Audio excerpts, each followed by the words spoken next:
Gold, trusted gold buyers. మీరు తాకట్టు పెట్టిన బంగారాన్ని విడిపించి ఈ రోజు ఉన్న మార్కెట్ ధరకు కొనబడను. డాక్టర్ రమణారెడ్డి గారు ఇల్లు ఎక్కడో చెప్పగలరా? నాకు తెలీదు, కొంచెం పైకి వెళ్ళి అడగండి. పోనీ సుందరం వీధి ఎక్కడో చెప్పగలరా? చెప్పాను కదా నాకు తెలియదని. విసిగిస్తారు ఎందుకు? వెళ్ళండి. ఏంటండి అడ్రస్ అడిగితే కూడా అంత కోపడతారు?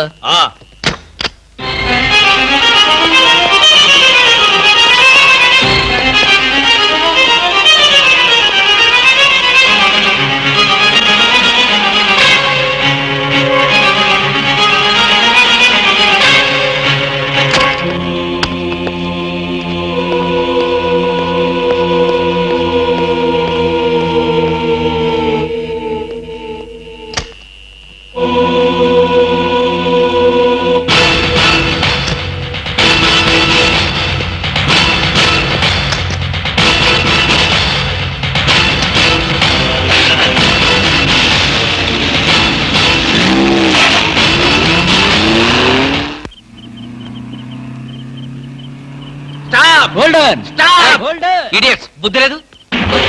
సారీ సార్, మీరా? ఎవరో అనుకుని తిట్టాను. మేమందరిస్తే ఏమనేవాడు?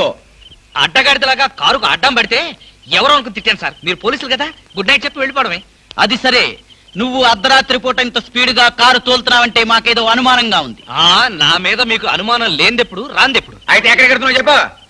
మా ఫ్రెండ్ కి యాక్సిడెంట్ అయింది సార్. వాళ్ళ నానేమో కారు కింద పడిపోయాడు సార్. అయ్యయ్యో. వాళ్ళ బామేమో సారీ సార్, మిమ్మల్ని చూసిన టెన్షన్ లో అలా అన్నాను. నేను వెళ్ళకపోతే వాడు చచ్చిపోతాడు. ఒకవేళ మీరు వెళ్ళాక అతను చచ్చిపోతే? సార్ ఏమిటి సార్, నేను ఇంత సీరియస్ గా మాట్లాడుతుంటే మీరు అలా జోకులేస్తారు? మీకు అసలు జాలి లేదు, దయ లేదు, మంచి లేదు. మాకు అలాంటివి ఏమీ ఉండవు. మేము పోలీసు వాళ్ళం కదా. మాకు మీ మీద అనుమానంగా ఉంది. Dicky check. డిక్కీలు చెక్ చేయడం పాత పద్ధతి. ఈ మధ్యంతా సీట్లో తీసుకెళ్తున్నారు. సీట్ చెక్ చేస్తా.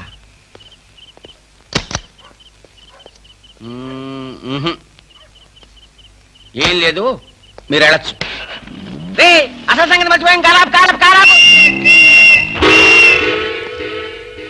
మా సైకిల్ పంచర్ అయింది. దాన్ని డిక్కీలో పెట్టుకుని మమ్మల్ని కాస్త పోలీస్ స్టేషన్ దగ్గర డ్రాప్ చేస్తే. ఇప్పుడు పోలీస్ స్టేషన్ కా? నాకంత టైం లేదు. కావాలంటే మీరే కొత్త సైకిల్ కొనుక్కోండి. ఊరికే పోలీసాడికింత డబ్బిచ్చాడంటే ఏదో నేరం చేసే ఉంటాడు. మాస్టారు, ఓసారి డిక్కీ తెరుస్తారా?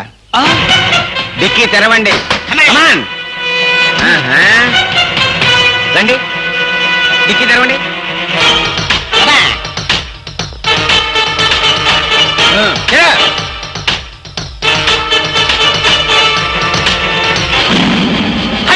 కూని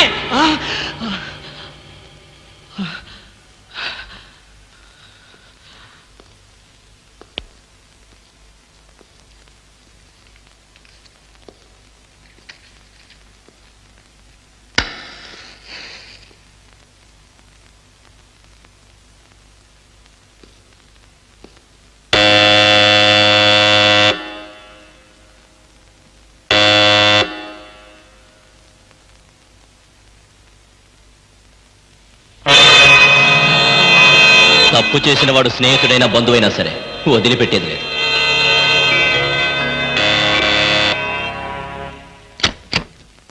రవి, నువ్వా? ఏంట్రా ఇందాక నుంచి కాలింగ్ బెల్ కొడుతున్నాను, వినపడ్డలేదా? నిద్రపోతున్నాను కదా, వినపడలేదు. నిద్రపోతున్నావా? లైట్లన్నీ వెలుగుతున్నాయి అంటే రాగానే లైట్లన్నీ వేశాను రా. ఆ తర్వాత టైర్డ్ అయిపోయాను, నిద్రపోయాను. ఏంటి డ్యూటీ లేదా? ఎందుకు లేదు, కొత్త డీజీపీ గారు ఢిల్లీ నుంచి వస్తారు. రిసీవ్ చేసుకుందాన్ని ఎయిర్పోర్ట్ కి వెళ్తూ ఏంట్రా మన వాడి ఇంట్లో లైట్ వెలుగుతున్నాయని చూసిపోతాను వచ్చా. అలాగా, ఢిల్లీ ఫ్లైట్ మరైతే టైం అయింది కదరా. పద పద పద. ఏమిట్రోయ్ వచ్చినోడిని వచ్చినట్లే పంపాలని చూస్తున్నావు, ఏంటి విషయం? నువ్వెక్కడుంటే నాకు అభ్యంతరం ఏమిటా? ఎంతసేపు కావాలో ఉండొచ్చు. You can SIT down. మరి ఆ కంగారు చెమట్లేమిటి? చెమట్లా? కంగారా? ఏమీ లేదే, నథింగ్. నో. లాభం లేదు, బయలుదేరరా. ఎక్కడికి? హాస్పిటల్కి. హాస్పిటల్ కా? మరి నిద్రపోతుంటే ఆ చెమట్లు కంగారు ఏమిట్రా? అంటే రవి, ఆఫీస్ పనుల వల్ల ఒకే టెన్షన్ రా, టెన్షన్. రే, ఆఫీస్ టెన్షన్ అని ఆఫీస్లోనే వదిలేయాలరా. పైకి వెళ్ళి ఏ టెన్షన్ లేకుండా హాయిగా పడుకో. వస్తాను. Thank you. బాయ్.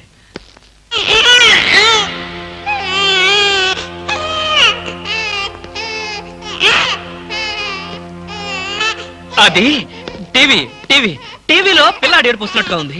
మరి నిద్రపోతున్నాను, టీవీ ఆన్ చేసింది. చెప్పాను కదరా, ఆఫ్ చేయడం మర్చిపోయానని. ఓహో. రవి, నన్ను కూడా అనుమానిస్తున్నావా? అనుమానించడం మా పోలీస్ వృత్తిలో ప్రధాన భాగం. రవి రవి ఒరేయ్, నేను చెప్పాను నన్ను. రవి రవి రవి అది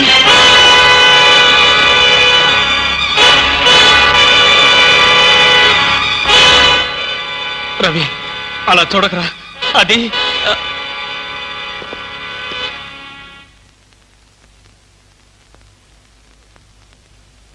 ఈ హత్య నేను చేయలేదురా.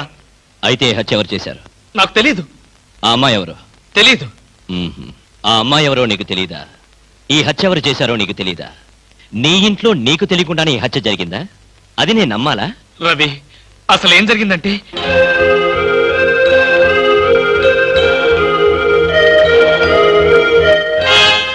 అయిపోయిందా నీ కట్టు కదా? కట్టు కదా అంటే నేను చెప్పేది నువ్వు నమ్మడం లేదా? ఎలా నమ్మమంటావురా? అమ్మాయిల విషయంలో నీ ప్రవర్తన ఏంటో అందరికీ తెలుసు. నీకు అమ్మాయికి సంబంధం ఉంటుండొచ్చు. ఏదో ఒక గొడవ పడి అమ్మాయి నువ్వే చంపుండొచ్చు. రవి నన్ను అర్థం చేసుకోరా, నేను ఏ పాపం ఎరగను. అయితే ఈ సంఘటన జరిగిన వెంటనే పోలీసులు ఎందుకు రిపోర్ట్ చేయలేదు? ఆ షాక్ లో ఏం చేయాలో నాకు అర్థం అవ్వలేదు. నాకు కూడా తెలియకుండా శవాన్ని దాచాలని చూసావంటే నేనేమనుకోవాలరా? నా కర్మ అనుకోవాలి. నేను ఎలాంటి వాడినో తెలుసు కూడా నువ్వే నన్ను నమ్మకపోతే నన్ను ఎవరు నమ్ముతారా? నీ స్నేహితుడిగా నేను నమ్మిన ఈ ప్రపంచం నమ్మదు. మా డిపార్ట్మెంట్ అసలే నమ్మదు.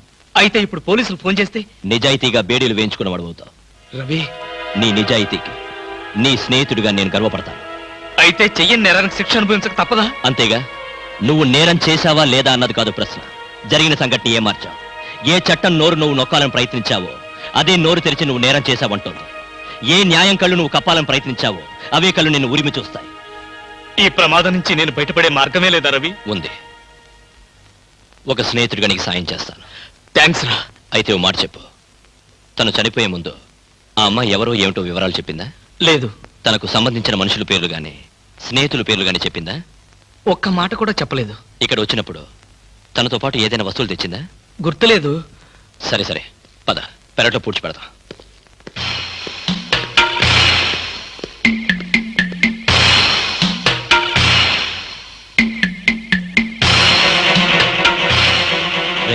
Sentiment food.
అదేమిట్రా? పోలీసోడిని కదా, ఏదైనా ఇన్వెస్టిగేషన్ పనికి వస్తుంది. త్వరగా కానీ.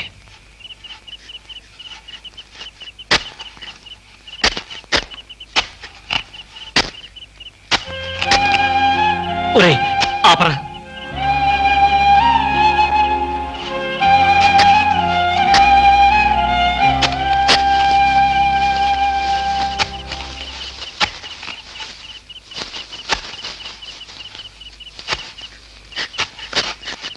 ఇదిగో 1000 రూపాయలు, 500 వడ్డీ అవుద్ది. టైరో టైరో టైరో, ఇక్కడ ఆల్ ఇండియా అప్పులో ఫేమ్ సద్గురు ఖాన్ అంటే ఎవరు? కానలేదు కానండి, సద్గురు నేనేనండి. మీరెవరు బాబు? నేను తెలీదా? షేక్ ముస్తాక్ జబ్బర్ బబ్బర్. పేరు ఎప్పుడన్నా విన్నావా? అంటే పేపర్లో చదవటమే కానీ మనిషితో పరిచయం లేదండి. ఆయన పెద్ద స్మగ్లర్ కదూ? అవును. నేను మా ఇబ్రాహీం దావూద్ జబ్బర్ బబ్బర్ కి బొంబాయి నుండి దుబాయ్ వెళ్లే వాళ్ళ బాబాయిని. మేమిద్దరం దుబాయ్ వెళుతూ మధ్యలో కాఫీ తాగుదామని ఇక్కడ దిగాం. నన్ను వదిలి విమానం దుబాయ్ వెళ్ళిపోయింది. అప్పుడు నేను మీ దగ్గరకు వచ్చి 20,000 అప్పు తీసుకొని దుబాయ్ వెళ్దాం కదా అని ఎయిర్పోర్ట్ నుండి రిక్షాలో వచ్చినాం. నాకంతా ఏదో అయోమయంగా ఉందండి. నాకు అలాగే ఉంది. కానీ వస్తువు లేకుండా అప్పిచ్చే అలవాటు నాకు లేదే. అందుకేగా కాస్త పొడుగైన దీన్ని తీసుకొచ్చాం. ఏంటది? రోకలే? కాదు, 2.5 లక్షల ఖరీదైన AK-56 గన్. ఆహా 2.5 లక్షల రూపాయల విలువైన AK-56 పెట్టి 20,000 రూపాయలు అప్పు తీసుకోవాలనుకుంటున్నావా? నేనేమైనా అమాయకుడిని అనుకున్నావా? నా చెవిలో పువ్వు పెట్టాలనుకున్నావా? ఇది నిజమైన గన్నేనా? నీకు అనుమానంగా ఉంటే అయ్ బాబోయ్. నిన్ను కాల్చి నీ శవాన్ని నీ పిల్లలకి చూపిస్తా. వద్దు బాబు, శవం మీద తప్పించే అలవాటు నాకు లేదు. నీకు 20,000 కావాల్సింది, ఇలా ఇచ్చేయి. అయ్యో ఏమిటండి ఇది? ఈ మధ్య కత్తులు తుపాకులు కూడా తాకట్టు పెట్టుకుంటున్నారా? నోరుమై, ఇలాంటి ఆయుధం చేతిలో లేకే ఇన్నాళ్ళు అప్పులు తీసుకునేవాడికి లోకు అయిపోయాను. పైగా 2.5 లక్షల రూపాయల గన్ను. వాడు వస్తాడు చస్తాడు, వస్తే వడ్డీ లాభం, లేకపోతే గన్ లాభం. పద పద, మళ్ళీ వాడు మనసు మార్చుకుంటాడు. పదా ఏందా పాలు తాగు. ఏం లేదురా, ఇలా పెట్టుకున్న నోట్లో తాగేటమే. అర్థం అవ్వలేదురా. చూడ, ఇలా పట్టుకుని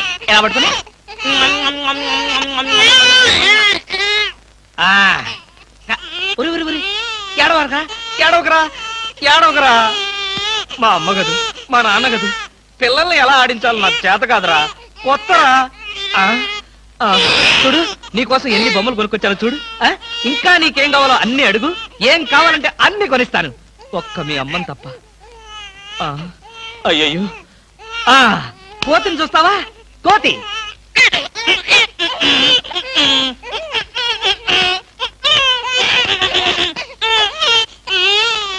ఓహో, నీ కోతి నచ్చలేదా? అయితే గుర్రం.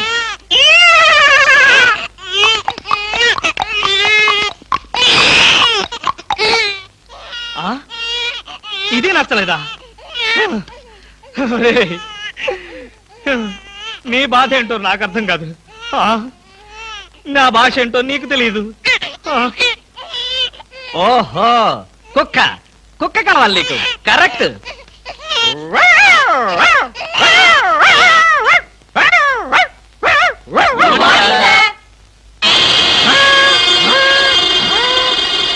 సార్, ఒంట్లో బాగాలేదన్నారు కదా, కుక్కలు అరుస్తున్నారేంటి? పిచ్చి కుక్క ఏమైనా కరిసిందా? రే సద్గురు, మంచి కుక్కే కరిచిందయ్యా. నన్ను కరిచిన తర్వాతే దానికి పిచ్చెక్కింది. అవును, మీకెవరికి ఆఫీసుల్లో పనులు లేవా? అందరూ చెంబల్లోయలో దొంగల్లాగా నా మీద దాడికొచ్చారు. పనులు లేకపోవడం ఏంటి సార్? మీకు ఒంట్లో బాగలేదంట కదా, ఎలా బాగలేదో ఎందుకు బాగలేదో తెలుసుకుని మీరు మంచం మీద పడుకుని కృష్ణ రామ అంటుంటే చూసి ఆనందిద్దామని వచ్చాం సార్. ఏంటి, నాకు ఒంట్లో బాగోలేకపోతే మీరు ఆనందిస్తారా? అబ్బే అదిగా సార్, మిమ్మల్ని చూస్తే మాకు ఆనందం. ఏడవకరా, ఇదిగో ఈ పాలు తాగు. తాగు. ఎవరి బాబు? తాగరా, తాగు. ఈ బాబు ఎవరు? ఇదిగో తాగు. ఈ బాబు ఎవరో తెలుసుకుందామని. ముద్దుగా ఉన్నాడు, చాలా స్మార్ట్ గా ఉన్నాడు. అచ్చం నీలాగే ఉన్నాడు. మీ బాబా? ముద్దుగా స్మార్ట్ గా నాలా ఉన్నాడా? అయితే నా బాబే. నీ బాబా? నీకు బాబున్నట్టు ఇప్పటి వరకు మాకు తెలియదే. నువ్వు వచ్చే వరకు నాకు బాబున్న సంగతి నాకే తెలియదు. మరి బాబుకు బాబు ఎవరు? ఏమండి? అదెవరు? ఏమండి? ఏమిటి ఇలా చెప్పా పెట్టకుండా వచ్చేసావు? వీళ్ళంతా ఎవరు? ఈవిడేనా మీ మిసెస్? బ్యూటిఫుల్. ఒక బిడ్డకి తల్లయ్య కూడా ఇలా స్లిమ్ గా ఎలా మెయింటైన్ చేస్తున్నారు? ఏమండి, నేను తల్లినేమిటి? పోనీ నువ్వు తండ్రివి, నేను తల్లిని. నేను తండ్రినా? అదే, ఎవరి తల్లి అయినా. ఏం మాట్లాడుకుంటున్నారో మాకు అసలు ఏం అర్థం కావట్లేదు. బాబు, అమ్మా, నేను మా ఆవిడ అన్యోన్యంగా ప్రశాంతంగా పోట్లాడుకోవాలి. ఇక మీరు దయచేస్తారా? వాళ్ళు ఏదో పర్సనల్ గా మాట్లాడుకోవాలనుకుంటున్నారు, వెళ్దాం పదండి. వస్తామమ్మా. ఏమండి, ఉమ్, నిజం చెప్పండి, ఎవరి బిడ్డ? మన బిడ్డే. మీ బిడ్డ, మన బిడ్డ? ఇదిగో ఇలాంటి రెడీమేడ్ అనుమానాలే వద్దు. ఈ బిడ్డకి నేను తల్లిని, నువ్వు తండ్రివి. చిచి, ఈ బిడ్డకి నేను తండ్రిని, నువ్వు తల్లివి. మీ పేరేంటో చెప్పండి. కృష్ణమూర్తి. మీకేం పిచ్చి పట్టలేదు కదా? బాలేదనివే. అసలు ఏం జరిగిందంటే, నా ఫ్రెండ్ చక్రపాణి అని ఉండేవాడే, నీకు తెలుసులే, నువ్వు మర్చిపోయి ఉంటావు. వాడి భార్య ఈ బాబుని హాస్పిటల్లో ప్రసవించి పాపం చచ్చిపోయింది. పాపం. ఏం చేస్తాం, కర్మ. హాస్పిటల్లో భార్య ప్రసవించిందని తెలిసి ఎంతో ఆనందంగా బైక్ మీద వెళుతున్న చక్రపాణి లారీ యాక్సిడెంట్ లో చనిపోయాడు. ఆ విషయం తెలిసి పరిగెత్తుకుంటూ హాస్పిటల్కి వెళ్ళాను. భార్యాభర్తల శవాల పక్కనే బోరు బోరుమని ఏడుస్తున్న ఈ పసిబిడ్డను చూశాను. మనసు ఉండబట్టలేక వెంటబెట్టుకుని తీసుకొచ్చాను. నేను చేసింది తప్ప? తప్పు కాదండి, నిజానికి మీరు చాలా మంచి పని చేశారు. మీది ఎంత జాలిగుడ్డండి. అవును. బాబెంత బుద్ధిస్తున్నాడండి. ఒరేయ్, ఇక్కడి నుంచి మీ అమ్మను నేనే. ఒకసారి నన్ను అమ్మని పిలువు.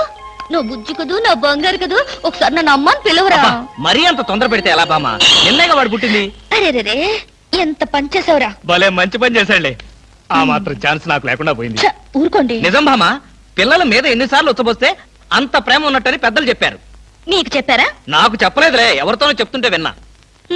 చాలండి కథలు. మీరు బాబుని చూస్తుండండి, నేను వెళ్ళి స్నానం చేసి వస్తా. ఆ, చూస్తూనే ఉంటాననుకో, దానికేం భాగ్యం గాని. బామా బామా, అబ్బా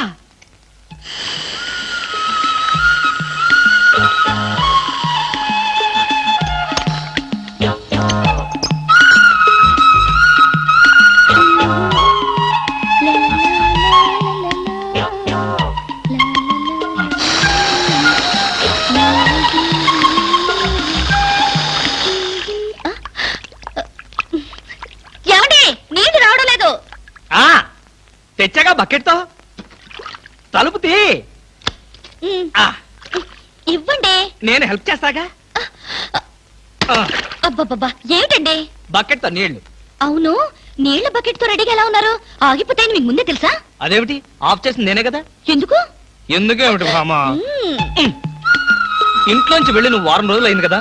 నా పరిస్థితి ఏమిటో ఒక్కసారి ఆలోచించావా? మ్మ్. మీకేమండి, ప్రియా పచ్చళ్ళలో ఎన్ని వెరైటీస్ ఉన్నాయో అంతమంది గర్ల్ ఫ్రెండ్స్ ఉన్నారు మీకు.